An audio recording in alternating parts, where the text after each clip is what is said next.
Hello everyone, welcome to my channel. Today we are going to see about Indian freedom struggle from 1750 to 1947.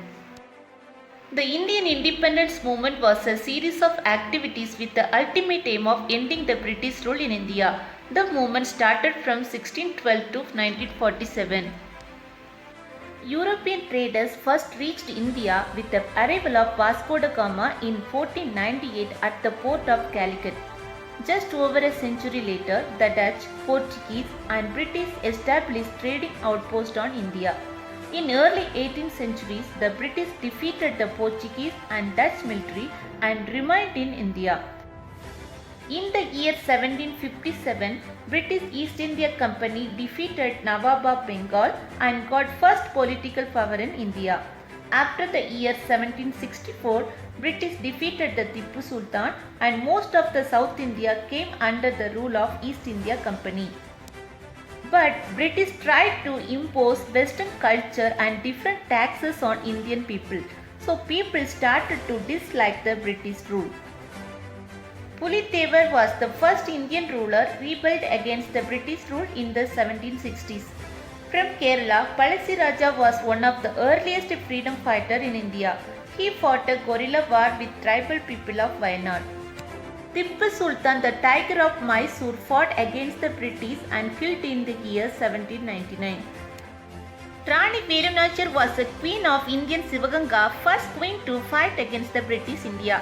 Veerapandya Kattapamman, the king of Panjalakuruchi, Tamil Nadu, who waged a war against the East India Company. He was captured by the British and hanged in the year 1799. In the year 1804, group of armed pikes attacked the British at Pipli. J. Rajaguru is the chief army of these armed pikes. He has requested all the kings to join hands against the British, but he was captured and killed on 6 December 1806. After Rajaguru's death, Bakshi Jagabandhu became a commander of armed rebellion. This is the first rebellion against the British East India Company. This is also known as Pike's Rebellion. After this, the year 1857, Mangal Pandey, who ignited the freedom fire against the British in Meerut. This was a major turning point in the history of modern India. Rani Lakshmi Bai was an Indian queen of Jhansi, rebelled against the British and killed in the year 1858. After a few years, India came under the direct rule of British Crown and immediately started to transporting freedom fighters to Andaman Island. During this period, many social and religious leaders worked to inspire Indian society. Swami Vivekananda, Ramakrishna, Sri Subramanya Bharati, Bankim Chandra Chatterjee, Sir Syed Ahmad Khan, Rabindranath Tagore and Dadabhai Naoroji. They spread the message of self-confidence, removing of social evils and making India free from foreign power. In 1885, at the suggestion of Sir Allen, a retired British civil servant, 73 Indian delegates met in Bombay. They founded the Indian National Congress.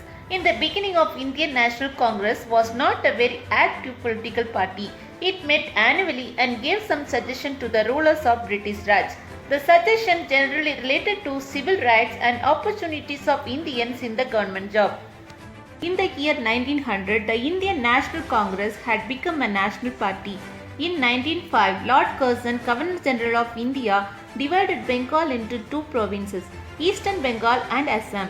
So the people became very angry at that partition and Rabindranath Tagore, the most famous Indian poet, composed a poem against the partition. In 1914, during the First World War, Indians compelled to give support to United Kingdom and they sent about 1.3 million Indian soldiers to many parts of Europe, Africa and Middle East. However, many Indian soldiers died in foreign lands and also tax rates and prices also increased in India. The Indians started to protest against British, so the British Parliament planned to give more rights to Indians. So they have announced a new law named as Government of India Act of 1999. It gave many rights to Indians. But in the same year, the British made a new law named as Rowlatt Act. Under this law, the government got many power. If anyone protests against the rule, they have the ability to arrest the people and keep them in prison without a trial. They also stopped newspapers from reporting and printing news. This act is known as the Black Act. In 13th April 1999, about 10,000 Indians had assembled to protest against the Rowlatt Act in Amritsar.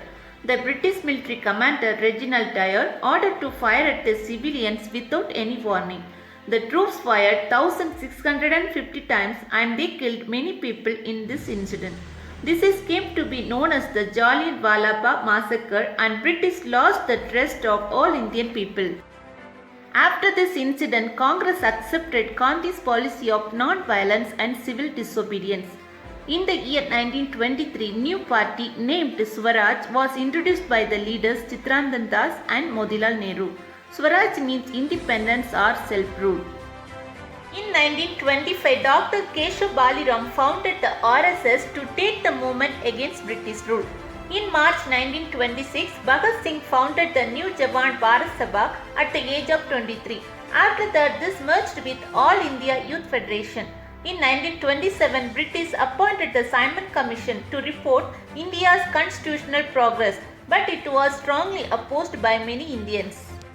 In 1931, Gandhiji started his Salt March. During the march, thousands of Indians followed Gandhi from Allahabad to the Arabian Sea coast, a distance of 240 miles. The same year, socialist Bhagat Singh, Rajguru and Sukhdev were hanged by the British government for killing British police officer John B. Saunders. Bhagat Singh coined a powerful slogan, Ingulab Zindabad, became the slogan of India's armed struggle. In 1939, Second World War was started. British rulers declared India to be a part of this war. They did not discuss the matter with Indians and other leaders. But unfortunately, Indian leaders were divided in this matter. Some are supported and some are not ready to support. Subhash Chandra Bose, the president of Indian National Party, did not like the British decision to drag India into the Second World War. However, some other leaders ready to support British government. So Subhash Chandra Bose resigned and formed a new party named All India Forward Bloc. On 8 August 1942, the leaders of the Indian National Congress Party met in Mumbai and adopted a policy to force the British out of India. This is called as Quiet India Movement. Gandhi's Do or Die became a national slogan. The next day, British arrested Gandhi, Nehru, Subhash Chandra Bose and some other leaders. So the people started to protest against the British. But Gandhi had asked the people to keep the protest peaceful. But at some places, the movement turned violent. So the Gandhi refused to eat until the violence stopped.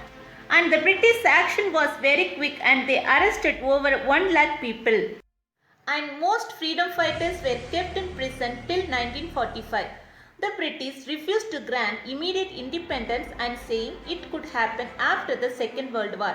The Second World War had reduced the economic, political and military strength of the British Empire.